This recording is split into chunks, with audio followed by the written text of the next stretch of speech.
Tim Dunn, good to see you. Nice to meet you. Lacenia here, how are you? I'm doing very well. Awesome. Let's see who gets to go first. Okay. That's you. All right. Tell me some of your favorite memories being a bid. When I very first met Kyle, it was 6th grade, I believe. Very first day, go to Palmer Pillins.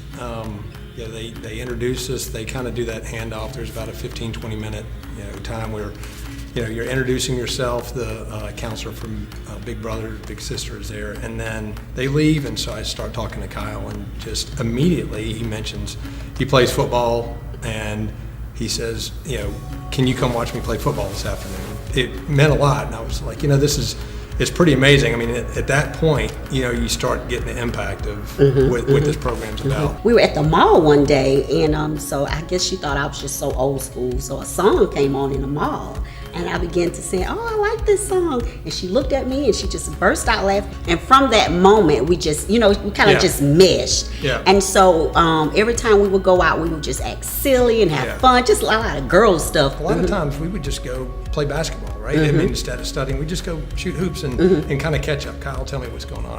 I truly believe being her mentor allowed her to come out her shell. Her teacher used to tell me all the time that she wouldn't get up and speak in front of the class. Hanging out with Miss Lacenia, she has all the confidence. She feel really good about herself, because I would share with her how some challenges that I had in high school. So I think, far as school-wise, her confidence level began to soar some. It was beneficial for me because I was able to give back what was given to me. A mentor was always a part of my life coming up, and it wasn't always a family member. It's interesting. I never really thought about what I did or didn't do to maybe influence him personally. Growing up, I had wonderful role models, and it's one of those things you take for granted. And then as you get older and you're kind of looking back, and you're looking at the gifts that you've been given, and you're trying to say, wait a minute, how do I give back? And somebody said, well, wait, what if you were to, influence and help shepherd some young child along the way?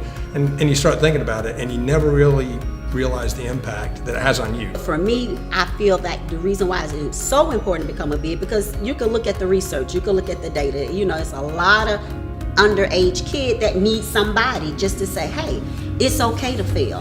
Hey, it's okay to achieve, to be smart. It was a great way, for me to get involved, see what it was about, see what the impact is. Yeah, and it is interesting that, you started community-based, I was school, but the end result was the exact same for both of us. Correct. You and I, we came from right, both. and we didn't know each other, or even our littles, until this year, right? Until we got to this point, and yet it was a very common experience. I went into it thinking, well, here's my opportunity to give back, and you realize, and it's very cliche, but you get so much more out of it. So much more. And it's just an opportunity. If people have the time, and like you said, they may not think that they make a difference, but they will make a lot. Yeah, a huge difference. A huge difference. And Place. it doesn't cost you a thing. Exactly. It doesn't cost you a thing. No, just your time. Just your time. So it's just an awesome, amazing experience. It really is.